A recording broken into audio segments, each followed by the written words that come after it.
اللہ کے اس بندے کی شخصیت پڑھیں تو لگتا ہے کوئی خاص الخاص سیدی رسول اللہ صلی اللہ علیہ وسلم کا غلام تھا کہ جسے اللہ نے بعد میں اپنے ایک اہم کام کے لیے چھپا کر رکھا تھا۔ صلاح الدین ایوبی سے پوچھا گیا کہ آپ مصر، شام، لبنان کے سلطان ہیں اور آپ کو کبھی مسکراتے نہیں دیکھا۔ انہوں نے جواب دیا کہ میں کیسے مسکراؤں جبکہ بیت المقدس عیسائیوں کے قبضے میں ہے۔ نجومیہ نے آپ کو بتایا کہ اگر آپ نے بیت المقدس کی طرف پیش قدمی کی تو آپ کی ایک آنکھ ضائع ہو سکتی ہے۔ صلاح الدین ایوبی نے جواب دیا، تم میری ایک آنکھ کی بات کرتے ہو؟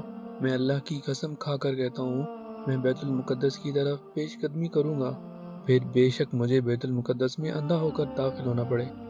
اور تاریخ گواہ ہے کہ یروشلم نے 88 برس تک ایک ایسے انسان کا انتظار کیا تھا جو کہ آ کر اس شہر کو ظلم سے نجات دلوا کر دوبارہ وہاں اللہ اکبر کی گونج پیدا کرے گا۔ 27 رجب کو صلاح الدین ایوبی نے یروشلم میں قدم رکھا اور اسے فتح کیا۔ انگلستان سے رچرڈ اور فرانس سے فلپ نے مجموعی طور پر 6 لاکھ کا لشکر اکٹھا کیا۔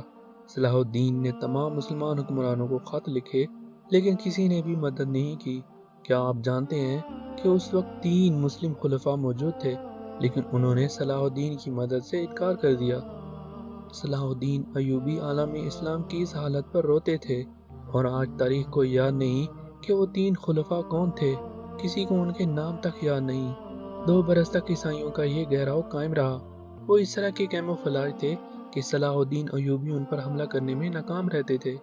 یہ وہ دن تھے جب صلاح الدین کو لوگوں نے ایسے دیکھا جیسے وہ ایک ماں ہو اور ان کا بچہ گم ہو گیا ہو۔ جس وقت 3 خلفاء اپنے اپنے محلوں میں سکون کی نیند سوئے ہوئے تھے، صلاح الدین ایوبی اپنے لشکر کی صفوں میں چکر لگا رہے ہوتے تھے۔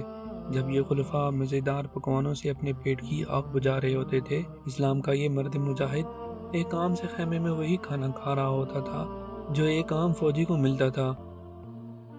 رچرڈ شیرول بادشاہ انگلستان کے الفاظ تھے کہ جب تک صلاح الدین جیسا انسان یروشلم کی حفاظت کر رہا ہے کوئی اس کو فتح نہیں کر سکتا۔